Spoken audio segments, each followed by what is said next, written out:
दौलत या रुपया पैसा इस दुनिया में बहुत बड़ी ताकत है। इसीलिए यीशु ने फरमाया कि हमारी अकीदत के तलबगार सिर्फ दो मालिक हैं, खुदा और दौलत।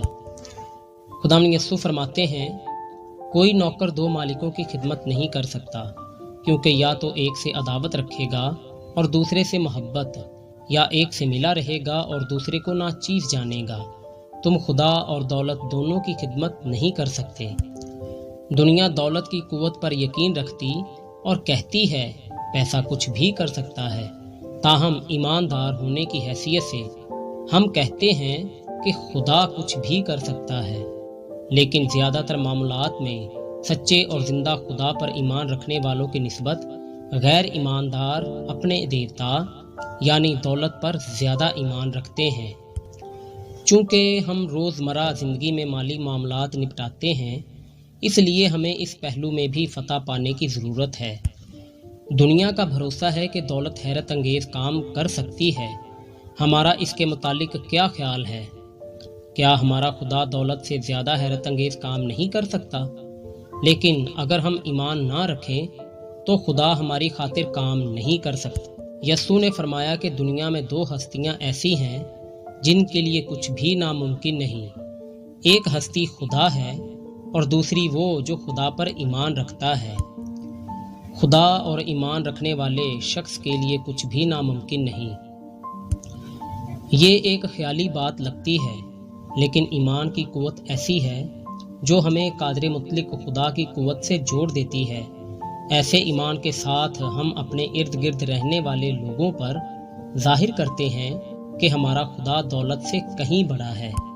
अगर हम अपनी ज़िंदगी में खुदा की मर्ज़ी से बाहर कोई ख्वाहिश ना रखें तो हमारे लिए कभी मसाइल पैदा नहीं होंगे।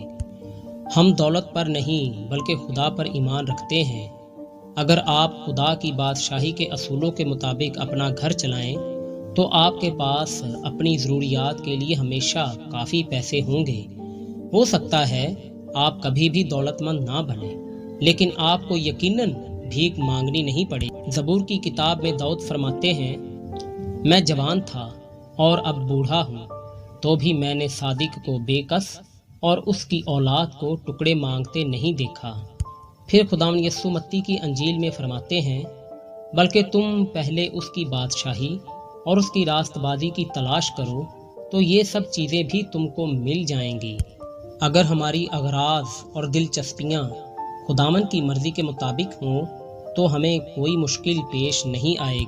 अगर हमें कोई ऐसी चीज़ खरीदने या अपनी मलकियत में रखने का शौक़ ना हो जो खुदावंद नहीं चाहता कि हमारे पास हो, तो हम हमेशा मुतमईन रह सकते हैं और खुदा हमारी तमाम ज़रूरियात मौजज़ाना तौर पर पूरी करेगा। लेकिन अगर हम अपनी मादी ख्वाहिशात पूरी करने के लिए बहुत सी गैर ज़रूरी चीज़ें खरीदने की आरज़ू रखते हों तो फिर हम हमेशा मुश्किलात का सामना करते रहेंगे। आपको बेसब्री दिखाने की ज़रूरत नहीं और ना आपको उचक लेने की ज़रूरत है।